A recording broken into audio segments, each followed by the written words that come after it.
Assalamualaikum everyone and greetings to Professor Dr. Mahmudul Hassan. My name is Aisyah Damia binti Raslan with the metric number 2419794. Today presenting about Farish A. Noor's Terrorising the Truth, the shaping of contemporary images of Islam and Muslims in media, politics and culture. For my presentation today, I have chosen Farish A. Noor as my author. Farish A. Noor is a Malaysian scholar, historian and writer known for his work on Islam, politics and culture in Southeast Asia. He studied in Malaysia and the United Kingdom, earning his PhD from University of Essex. Throughout his career, he has taught in many universities across Europe and Asia, including Leiden University and Nanyang Technological University. Today, I want to focus on the book titled Terrorising the Truth, the shaping of contemporary images of Islam and Muslim in media, politics, and culture. So before we begin, let me briefly explain what this book is about.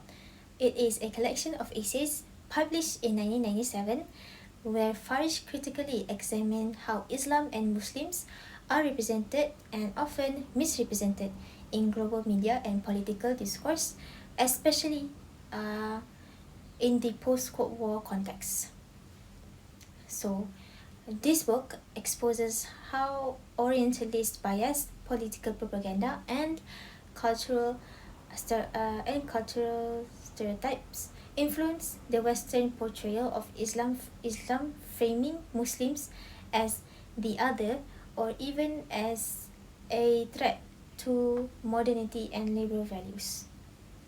In this discussion, I'll focus on three major aspects that Farish identifies as the driving forces behind these distorted images of Islam, which is media, politics, and culture. So let's start with media. The Western world has long controlled global media, and with that huge control comes with huge influence. Western narratives, especially in the mainstream media, often portray Islam not as a religion of peace and faith, but as a source of terror and oppression. They manipulate stories to fit this impression, like editing news, emphasizing violence and associating Islamic terms with fear. So some examples I can give for this context is the 9/11 itself. The terms such as jihad becoming linked to suicide and violence, and Islamic law was painted as harsh and backwards. In the book, page 25, Farish notes that none of the East Asian economies have managed to develop their own media agencies that can compete against the ever-growing influence of Western media, to the fact that the Western media had wrote about Muslims, that Muslims have a fear, merciless and authoritative God, and their prophet is highly sexed, and their Islamic rites as mechanistic and tedious. Similarly, in page 5, where they also stated that a Muslim is lazy yet wide-eyed fanatics and merciless terrorists. Because Western media dominates globally, these biased narratives spread easily and are quickly to accepted as the truth. And over time, such repeated images ingrain Islamophobia into people's mind, making it difficult for authentic voices from East or Muslim scholars to be heard. Moving on to politics. So political power is another key factor shaping how Islam is perceived in the West. Political narratives often serve as tools of influence, how they influence people's thoughts and thinking and perspective. Those in power, especially in Europe and the United States, use politics to control what people think, framing certain groups of people as threats to justify their own actions.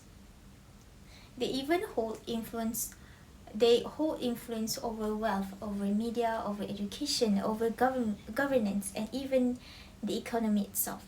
All powerful tools to reshape society's perception overnight.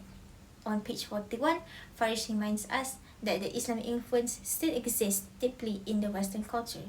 Students in the schools Students in schools of the West are taught mathematics and algebra without being taught about the contribution of Al-Khwarizmi, who invented algebra itself.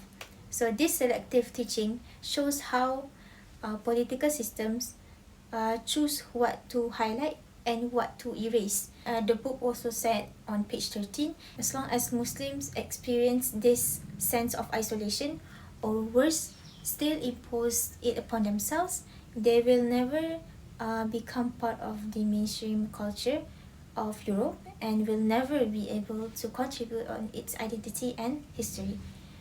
Uh, politics then doesn't just control nations. It also controls narratives. It silences others, keeping Islam on the margin of global conversation. And moving on to the last topic, which is culture. Now let's talk a bit about culture. What is culture? Culture is the shared system of beliefs, values, customs, and traditions that shape how people live and understand the world. Western culture, which begins in ancient Greece and Rome, and later developed through Christianity, Renaissance, and Enlightenment, spread globally through colonialism, trade, and media. So until today, it influences almost every aspect of modern life, from education to entertainment. But how does this connect to Islam? So when we look closely, uh, Western culture Western cultural values often contradict with Islamic principles.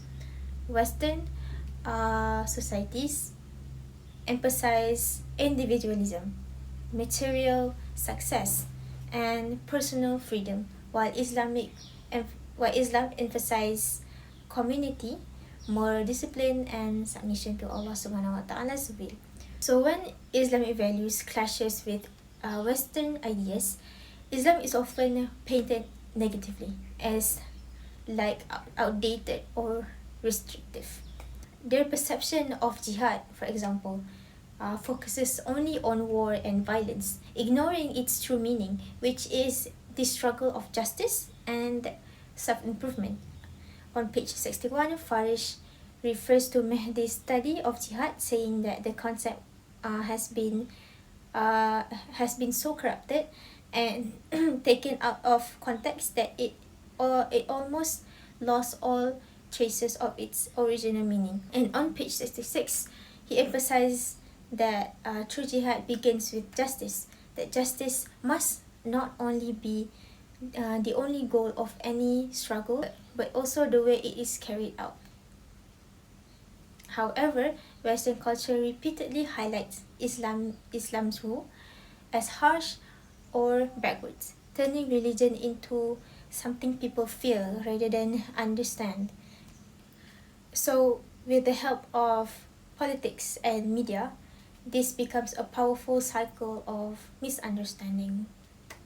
In the face of these distorted portrayals, Farish A. Noor's message is not only to critique but to reclaim the narrative. He suggests that Muslims must take active steps to redefine how Islam is understood in the modern world. So what are those steps? First of all, reframe the role of religion in knowledge. For too long, modern education has treated religion and reason as opposites, as if believing in God makes you less intelligent. But Islam never saw it that way. In Islam, seeking knowledge, which is ilm, is an act of worship, and using reason, which is aql, is a gift from Allah. So instead of rejecting science, or modern thought, Muslims can show how faith and reason work together. Imagine education that connects what we learn to why we learn it, where science and ethics walk side by side. That's something Western secularism often forgets. Progress means nothing without moral purpose. So reclaiming that balance is one of the most powerful counter narratives we can offer. Second, broaden the discourse about Islam. We also need to take back the conversation about what Islam is. For years, people only talk about Islam when there's a crisis, terrorism, conflict, or extremism. But Islam is so much more than that. It's philosophy, it's art, it's science, it's compassion, and even justice. So Muslims need to bring these sides forward through research, writings, public talks, and social media. When we start talking about Islam as a way of seeing and improving the world, not only that people will less see us as a religion of rules, people will begin to see it differently. That's how we shift Islam from being a problem to being a source of wisdom. And lastly, build independent knowledge systems. And finally, we must create our own spaces to produce and share knowledge. Right now, most major universities, think tanks, and publishers are controlled by Western institutions, which means they decide what counts as credible or important. So to balance that, the Muslim world needs to build its own academic and creative networks, our own journalists, our own media platforms, our own universities, run with integrity but grounded in Islamic values. And language is also part of this too. Writings in Arabic, in Malay, in Turkish, in Persian, and even in English. Let us share ideas widely without waiting for Western approval, because owning our language means owning our own story. So these counter narratives are how we reclaim our voice and restore Islam's image in the modern world. So these counter narratives are how we reclaim our voice and restore Islam's image in the modern world. In conclusion, Terrorizing the Truth gives us a valuable insight into how the Western world has long controlled the narrative, convincing the people that Islam is corrupt, when in truth it's the understanding that is corrupt. It also reminds us how slow we have been to respond, to seize opportunities to correct these false images. Farish's message is not just about criticism, but also about empowerment.